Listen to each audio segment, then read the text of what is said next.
Bonjour, aujourd'hui on reçoit Caroline Salette, courtier immobilier, propriétaire du bureau Remax Royal Jordan. Caroline, bonjour. Bonjour Yannick. Caroline, procéder à l'achat d'une nouvelle propriété, en fait pour des nouveaux acheteurs, c'est pas de tout repos. Et parmi les différentes étapes, il y en a une qu'il ne faut pas négliger, et c'est l'inspection donc de la propriété. Absolument. En quoi c'est important de faire le choix ou le bon choix d'un inspecteur, en fait?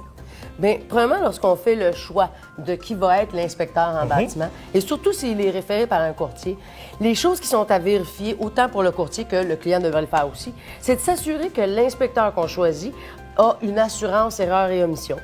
Il fait aussi partie ou il est membre d'une association professionnelle. Il y en a quelques-unes au Québec, que ce soit Internachi, que ce soit la IBQ, que ce soit la NIEB, mais qu'il soit membre d'une association dans le but d'encadrer sa pratique et qu'est-ce qu'il va vérifier. Donc, s'assurer vraiment qu'il est dans une base de compétences importante. Par la suite, il faut aussi s'assurer que l'inspecteur en bâtiment connaît le secteur où est-ce qu'on est. Important. Parce que chaque secteur, dépendamment où on est dans le Québec, va avoir des éléments qui peuvent être des éléments naturels ou pas. Comme par exemple, on parle de périte, on parle d'ocre ferreux, et des fois, il y a des instabilités de sol. Il faut que l'inspecteur soit connaissant de la région pour qu'il puisse être davantage attentif à ces éléments-là et peut-être, dans le fond, voir des petits détails que d'autres ne verraient pas s'ils ne connaissaient pas le secteur. Évidemment.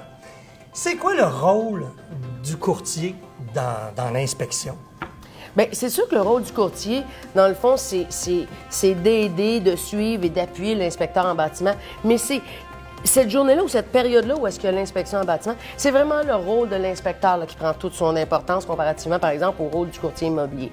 T'sais, le rôle de l'inspecteur, c'est vraiment de s'assurer que l'acheteur qui va acheter sa propriété, qu'elle soit neuve ou existante, on ne dira pas usagée, mais qu'elle soit neuve ou existante, c'est de s'assurer qu'il va aider l'acheteur à bien connaître qu'est-ce qu'il vient d'acheter, autant dans sa qualité que de bien comprendre son fonctionnement.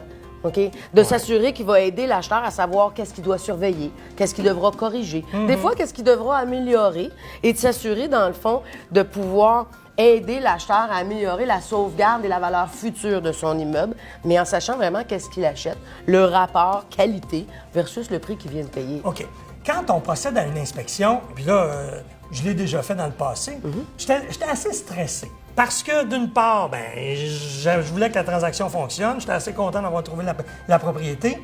Mais en même temps, j'avais des doutes, j'avais des craintes. C'est normal d'avoir ces craintes-là, ces peurs-là? C'est sûr et certain que l'inspection en bâtiment est probablement la période la plus désagréable, autant pour le vendeur propriétaire que pour l'acheteur. Le vendeur, parce qu'il ne veut pas perdre la vente. Il veut pas perdre la vente, mais au-delà de ça, il y a quand même... On est orgueilleux, hein? Ouais. Alors, tu sais, on vit dans cette maison-là depuis X nombre d'années. On a l'impression qu'on en a pris soin. Puis là, on a un inspecteur qui vient pointiller à toutes les petites affaires... Qu'on connaît pas. Qu'on connaît pas, bien nous connaît souvent. pas. Puis lui, il ne gêne pas pour dire non. ça. Okay. Fait que c'est 3 heures très désagréables pour le vendeur, mais c'est aussi 3 heures, je dis 3, ça pourrait être 2, ça pourrait être 5, on s'en fout. L'objectif, c'est de dire on a fait le tour complet, parce que ça dépend de la grosseur de la maison, bien entendu. Alors, mais on a passé un nombre d'heures, autant comme acheteur aussi, à se faire dire tout ce qui est des petites affaires que pendant notre visite, on n'a peut-être pas vu, puis qu'il faut porter attention. Oh. Donc, c'est très, très, très stressant et c'est important que l'inspecteur avec qui on va faire le tour de la propriété, soit capable aussi de déterminer les rôles de chacun puis les responsabilités.